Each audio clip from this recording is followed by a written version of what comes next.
Hey everyone, and welcome to Almost Cancelled. I am Peter, that is Connor, and we are going to talk about Hunters Season 1, Episode 2. It's called The Mourner's Kaddish, and forgive me if I'm mispronouncing that. So that is full spoilers for the episode, of course. We're on the second episode of Hunters. We're giving it another try, because we were kind of mixed in the first episode. There was things to like, there was things to not like.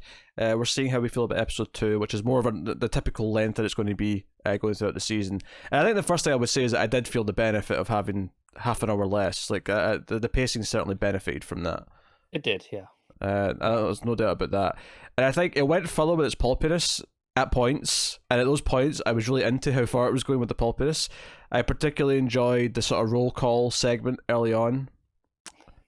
I'm really mixed, because while I enjoy the pulpiness, it doesn't really mesh with the other stuff that it's doing. It feels really out of place. Well, that's the thing. It goes back and forth because there's some scenes where it kind of fits with the pulpiness, and then there's other scenes where it feels like it's going more serious. I feel like the pulpiness kind of works whenever we have Travis, the young Nazi, on screen. He's so over the top in his Nazi-ness that I think the pulpiness kind of works with him.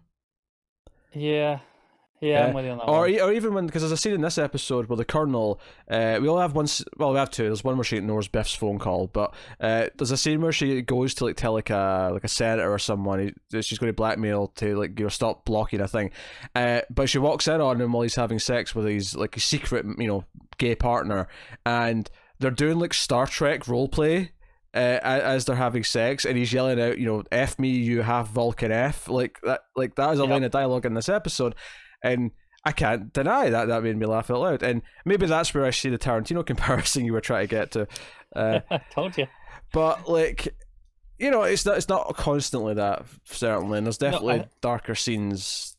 I think that's kind of the problem. Is the very opening scene of this episode before the titles. Is a scene in Auschwitz of them marching across the field to they've got the Jewish band there being forced to play German songs, and then they play a Jewish song and get shot for it. And this is a real event. This happened. Yeah, it's a moment of rebellion where they switch, and the German officer, or I should say Nazi officer, I should be more specific. He starts shooting them one by one in the head. And then after he kills them all, the crowd of I was kind of taking it as new arrivals or recent, just because it felt like it was. I don't know, I was getting that vibe that they were new, and they were because they were, not that no one would be horrified by this, but it felt like a sort of new reaction of oh, this is how bad it is here. Like there's the shock of this. But even in defiance afterwards, they sort of slowly start humming the same tune. Right, as the march. And this is because this is a real event that happened. This was a thing that did happen. And to be fair, it is a smart choice for this episode because the rest of the episode does deal with music as a theme. There's definitely a theme throughout the episode. But it just feels so tonally off kilter when this is such a serious, somber thing that has an uplifting, rebellious moment at the end of it. Don't get me wrong, but then 2 minutes later, we're doing the pulp 70s roll call. Nah, that's a fair point. That's a fair point. Well, what's interesting, actually, though, is I just saw, before we came out to record, that the Auschwitz, I want to say memorial, I don't know, it's people it's the organisation that kind of make a point of checking accuracy in these things, and that, but they're upset about the first episode because of the chess game, because that never happened, and they're upset that basically doing something this outlandish sort of is. There was no need to invent something. Yeah, it was already horrific. Yeah, there's enough bad things that already happened, and they feel that this, people who like to deny anything happened, they use examples like this as a to bolster their argument.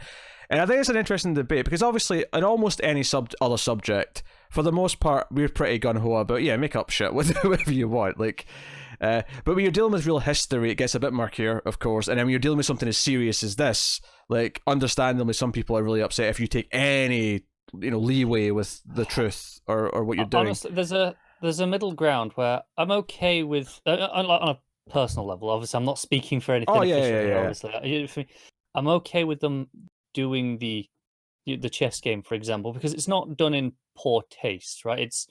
It's not going, and it's not pretending this actually happened. It's not, trying to say that. But I see where the problem comes from when, the second episode has this, which, was a real event that happened. and maybe it makes people go, well, it's this false equivalency, right? To your first point, I think anyone who like, I don't even mean necessarily like hardcore film buffs or like whatever, but like I feel like there is a percentage, probably the majority, who don't really think about this stuff and will just accept it as truth when they watch it. They won't think about the fact that it's a made up thing, or they won't necessarily know that it's a made up thing. I think there's that worry that a lot of people just assume that it is and be annoyed when they find out it isn't because they feel like they've been tricked or whatever. Do you think there's the sort of feeling where when they learn that this isn't real, they go, well, what else wasn't real then? Yeah, like that's the worry of something. And unfortunately, human beings are quite frankly stupid enough to let that happen. I believe that is a possibility. I do. That's fair. The reason why I brought this up though is because you were talking about how they used this real event at the start and then you had the pulpy intros and stuff, and from that I almost feel like you'd prefer if everything was made up in terms of honestly, the backstory. I think I would in that sense, in that it would make everything feel more heightened and less realistic in that sense, and to the point where it would make it very clear that no, it's okay, this is a TV show. Again, there's a confliction here where, on the one hand, I think there's an argument to say, okay, you don't want to add these extra things that didn't happen at the same time as using real things, and maybe even using real things is kind of a weird thing to do in a show that's this pulpy. Like, we all know, what the Nazis were. We have a good understanding for the most part of, what concentration camps were like, what happened in the Holocaust, all that stuff. That you don't necessarily need to show any of it, right? You can sort of have the general history be the background of the show, but then just go with the pulpy 70s stuff from there and not really address it. But this show is repeatedly choosing to have flashbacks and show these evil Nazis that they're hunting. And I get the reason they're doing that is because they want to show just how evil this one person was. Like, it wasn't just that they were part of the group. It's going above and beyond doing these extra cool things, making these games. Well, it was the chess in the last episode, or this episode, the guy who makes them sing, like showing these specific instances of why these people are awful. I think the best case scenario would be to have no flashbacks of any kind, to just let the general history of what happened sort of be the backdrop, but don't address specific things, and just go forward from there. Like, maybe say they did things in the present day, like say, oh, this guy did this, but showing it maybe is where there's like a line where you're kind of presenting an image.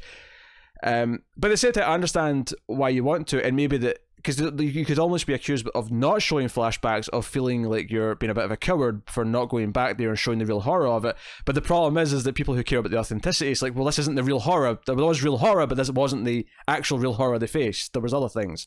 No, so, I get it, and it is frustrating because I've been there. It's horrifying. Like even now. Oh, you've been to Auschwitz, sorry. Oh, yeah, right, yeah. No, I've been there. And when you walk around, you see because obviously it's like a memorial, like museum. I think is kind of the closest term I can think of. I'm sure this organization, though, people who run this, they run the museum and and you go around and you see all these things. You're like, this is genuinely horrifying, and I don't think, obviously you've seen it in movies, tons of times before, right? And as horrifying as it comes across, it's not the same. It's just not. Absolutely. So there's this. No, but weirdly, what I mean though here now is now there's this weird disconnect where, because I've seen that the chess game, there's this disconnect where I know this is so unreal now, but it just kind of it feels almost okay to do it. But I have to feel you're in the minority here, because I've not seen Auschwitz or any other concentration camp, and I feel like, in terms of I'm sure, yes, thousands of people, if not millions, have went to see it, but that's a small percentage of the planet, right? So, and it's one of those things where obviously Chernobyl was on last year, and obviously they show these horrifying things in the show that are as accurate as they tried to make them and so on. But there was, at the end of the last episode, there was like images of the real places of like, because you watched the second episode, because you gave up on it, but you watched the second episode where they had all the firemen's outfits that were getting tossed in the basement of the hospital. In the last episode, there was images at the end of those outfits still sitting there, and it was creepy to look at, because it was like, no, this is like this weird old horror of this thing that happened. It's sort of like the end of any biopic where they kind of just put the pictures of the real people at the end, little clips. And this was just photos. Now, obviously, for obvious reasons, visiting the site of Chernobyl isn't as popular. Accessible. Yeah, I mean, people do put on hazmat suits and go in and do it, but like, it's not something you do as commonly. Yeah, it's not a museum. Yeah. Maybe one day, maybe in a couple thousand years, they can open the Chernobyl museum. But like, even just seeing that photo of the real outfit sitting there, it gave it this harsh kind of this stark reality that like as good as because what the dramatization in this case with Chernobyl did really well was it was about the struggle for why, because people kept covering things up, and it was about analyzing the human errors that caused the thing. Obviously, when it comes to the Holocaust, there's an even more malicious side to it, where there's people driving for this thing to happen and so on and so on. But the actual horror of the things happening, the actual murder and the actual torment, we can sit here and get from a movie pretty well the sort of the politics and the way that certain Hitler came to power and all these other things, but the actual horror of the camps, you can get so far in a movie, right? And as far as anyone's really comfortably wanting to go, like some people can't even stomach scenes that are in like Schindler's List and things like that, understandably so. Yeah, but they're uncomfortable for a reason. Yeah, but it's never going to be as even that's never going to be as actually kind of haunting as seeing the real place and feeling the atmosphere of that place. So, and that's the thing. Like even the opening scene of this is uncomfortable, right? You're seeing this thing, and it is uncomfortable. It's supposed to be. And I think that's why I don't like it. Not because it's uncomfortable; it makes me feel uncomfortable. Like I've seen Schindler's List. It's great. It's a great movie. I'm okay watching those things. It's more than that the rest of the episode is so pulp and tonally kind of jovial and upbeat that it kind of just feels a little almost disrespectful. Yeah, like obviously everyone's kind of on board with having Nazis just be bad guys and things, and go for it, right? Wolfenstein is built upon just it's okay to kill Nazis because they're Nazis, and like that has fun with that, right? Like it's in this alternate world where Nazis won the war, and we have like the renegade Americans, fighting back, and it's kind of like you take glee in the destruction and chaos of taking down the Nazi regime, and that's kind of the fun, right? The thing with that though is that doesn't then flash back to real concentration camp scenes and show you this like sort of more like you can either have something that is trying to be tasteful and do the real horror throughout of the real events, right? And obviously the movies like Schindler's List gets brought up a lot. I would bring up also La Vita Bella, not La Vita Bella, sorry. It's called Life is Beautiful, but I was trying to remember, maybe is it La Vita Bella? I was trying to remember the original Italian title. I know what you're on about. Yeah, Life is Beautiful. It's Roberto Benigni said it, but like that's a really good example of like the humanity, but with the horror and the other elements of it. Life is Beautiful is a really good movie. Now I'm pretty sure La Vita Bella is an older. I'm pretty sure that's like a what do you call it? 8.5 in those movies. Fellini. I'm pretty sure that's a Fellini movie. Completely different. But so like.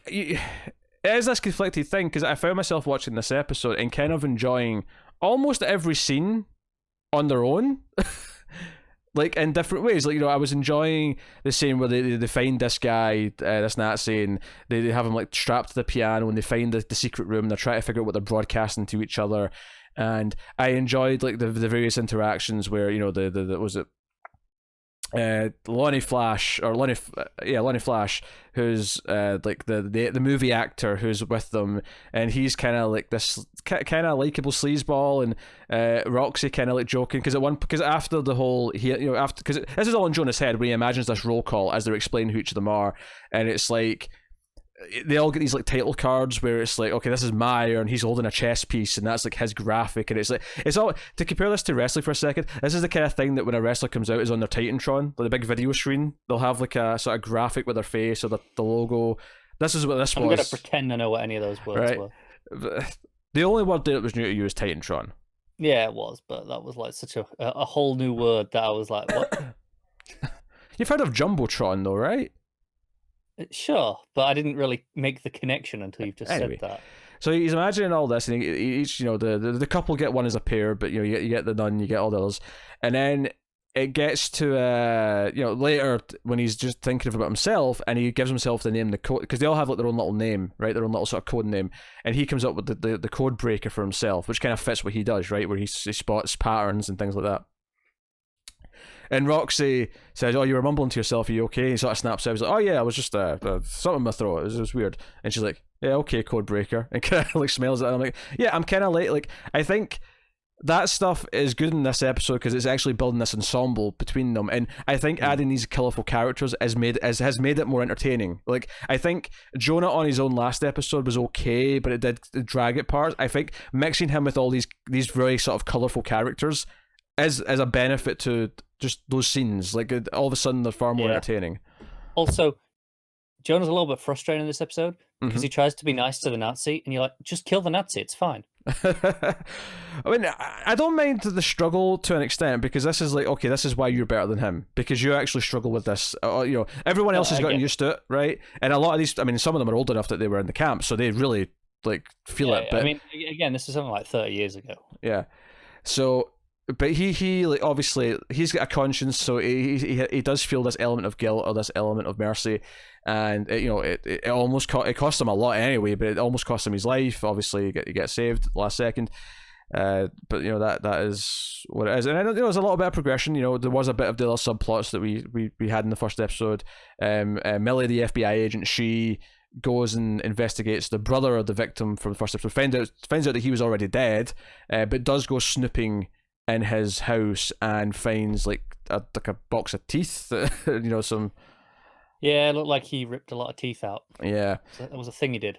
So she's got that, and then we find she's got a girlfriend or a wife. Oh, maybe a girlfriend. It's the 70s. There's no way they're married. But like, yeah. But girlfriend back home. So we meet her.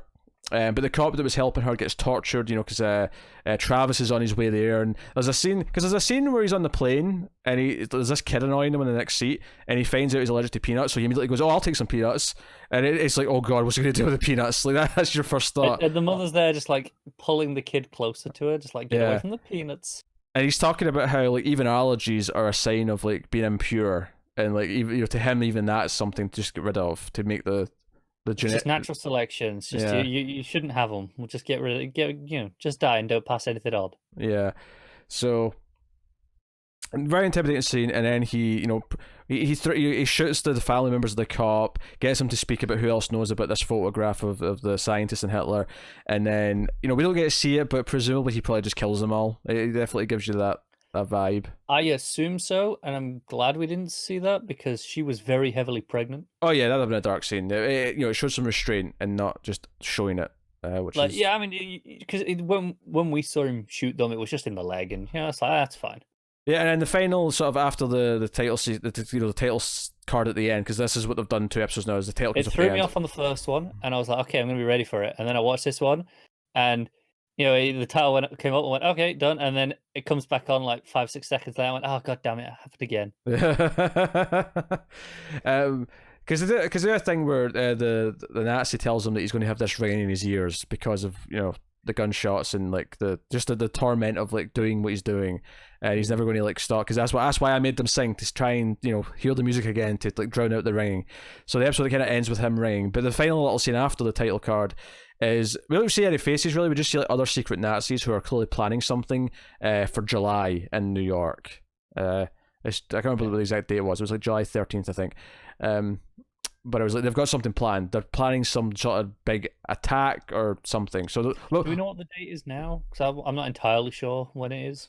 I don't recall. They might have mentioned it though. It might not be a secret. It might just be something that's not been drummed into us. I think the fact that they told us the date of when this thing was going to be implies to me that we did know the date somewhere. Like we didn't think about it because we didn't think there was a something to count down to. Well, when the Star Wars came out, because they got out of the theater, the last episode. May, June time. All right, so it's probably just a month or 2 then till this happens. Yeah, that sounds about right. And given the pacing of these episodes and how much time has passed, I mean, the idea that it's like less than a month till this attack or something like that actually would make sense. Like it would get. Yeah. What's funny is I joked at the end of the last one that it would be Nazi of the week, and it kind of might be. Oh, it might be, yeah. They might be hunting different Nazis, at least for the first chunk of episodes. I can see it drifting away from that as we get really more serialized at the end, but yeah. Yeah, but that's kind of what we did this time. We just, oh, we've got a lead on one. Let's go do that and see where it takes us. Yeah. So here's the weird thing. I'm kind of more positive about it after this episode, but at the same time, I'm okay with not watching anymore. Like, I'm good, but there is better things in this episode. There's positives. I'm kind of in the same place where I think this is a better made episode in terms of just the pacing and the editing and stuff like that. But even though it's better in that sense, I'm not too fussed about it. I think it is the tonal mismatch just makes me kind of go, okay. Yeah, I think I definitely prefer the pulpiness just because it feels like it could be more fun. But if this was all pulp, I'd be totally into it. And if it was done well enough, I think the opposite would be true as well. If it was all just a straight serious thing about hunting Nazis in the 70s and it was like a gritty, realistic thing. Yeah, the reason I say all pulp is because I'd say that is the majority tone. Yeah. Yeah, but sometimes it tries to get... And there are some directors who can do this. They can shift to serious, at certain points from the pulp. I would argue Tarantino is one of those directors, and maybe that's why this is a pale imitation of like what Tarantino can do. Or maybe even... who else can do that? I mean, Whedon's really good at it, to be honest. Like he can like have a really jokey tone, and then just it gets really serious, and the serious stuff almost works even better because it jumps from the comic. Like it feels more like harsh when it brings it down. Yeah, there is a talent to it. I mean, we're on the topic of Nazis. Taika Waititi with Jojo. Oh Rabbit, yeah, of really course, kind of nailed that kind of hard-hitting tone, but also suddenly very funny. Best recent example, and also subject matter is very closely aligned. So, perfect one to bring up. So, some people can do it, and I think this show is trying to bounce between them, and there's something just not quite clicking between them. I don't think it's bad though. I think there's a lot of good things in there individually, but I feel like we've got other things coming up. We've got other things to do. And I think committing ourselves to 8 more hour-long episodes of this is a big strain in the schedule that we don't really need. So, given that we're not super enthusiastic, but not super negative either, I think we'll call it here. If you've been enjoying this and you want to keep watching it, then you probably should. This isn't. Sometimes we'll get to a bit where we call it on a show and we'll say whether or not we would. One of us isn't enjoying it as much. We'll go, well, I might keep watching it or whatever. This is one that I know I'm never going to touch this again. Yeah. At the same time, though, I am actually quite glad it exists, just in the sense that I feel like Amazon's trying more stuff, and the more interesting stuff that Amazon try to compete with Netflix and the other places that are making originals, the better. Netflix, a lot of Netflix stuff does fall into this sort of stale category. Is not this. I don't mean when I say this stale, I don't mean this show. I mean just a stale category of its own. But they have some gems as well, and I feel like the more of these services making shows, it's not so much going to drive up how much shows we're going to cover, but it does mean we'll presumably have a better crop to pick from, and therefore the amount we're doing should all be of a higher quality, because it'll all be, we'll be taking the best view from each thing as opposed to... That's the thing. If you just say, it's 1 in every 5 shows is really good from any service, well, if they're making 10 shows versus they're making 30 shows, well, you're bound to get more good shows out of the 30. Obviously, but there's also more crap. I mean, there is. You've got to wade through that to get to it, undeniably. But overall, personally, I mean, I'll take. Hey, you keep putting the crap out to die as long as you keep giving me gems. Yeah. So, Boys Season 2, Amazon. When? Give me it. Soon. More reffing as well while we're at it. Although, actually, HBO's doing reffing. HBO's doing Maniac Cop with reffing, so.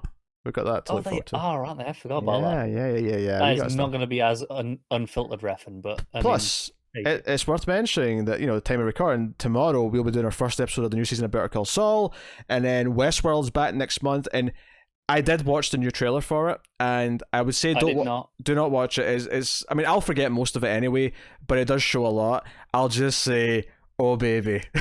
Did they do a new cover song for it? Yes, they did Sweet Child of Mine. Okay, I'm gonna have to go and find that just because I'm sure they'll use it in the show at some point anyway, because they did last season as well with whatever one they sent out early. Yeah. Trailer, but I'm pretty sure it was Heart Shaped Box last season. It was. You're right, but it wasn't near the start of the season that they used it. I think it was like episode 6 or 7 or somewhere that they threw it into the season. No, it was a really good trailer. It did show a bit too much, but it made me excited for like. It's blossoming into a... I mean, because they've said... I don't want to go. Yeah, but they've said in the past that seasons 1 and 2 were just the prologue to what the real show is, and watching that trailer, it's like, oh yeah, I think I can see what they're saying. Man. Do you know what? Like, I keep forgetting that that's coming, and Better Call Saul. You know, you saw, you know, as we're doing this, we'll be watching that tomorrow. I keep forgetting that that's here already. Like, it snuck up on me, and I'm like, yeah, I don't need to watch any more of this when I got Better Call Saul to watch. Just that's I know that's going to be a fantastic season, as it always is. Yeah, so anyway, that is our discussion, for the most part, of Hunters episode 2.